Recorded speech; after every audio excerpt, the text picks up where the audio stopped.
After a long break, feeling sick or demotivated, how do you go back to your regular painting or drawing routine?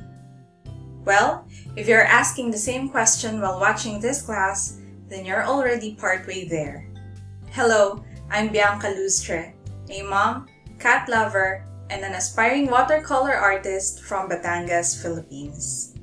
In 2018, I have successfully developed the habit of painting daily, even for just a few minutes. But there are times when life happens, priorities change, and laziness creeps in that even the thought of painting feels exhausting. So, what do we do during those days? In this class, I will share with you 5 small and simple art projects to help you get back into the groove of making art. It's not a how-to or step-by-step tutorial, but these painting and drawing exercises will help you find that creative motivation back. Since this is all about going back into creating an artwork, a bit of experience in your own craft is needed.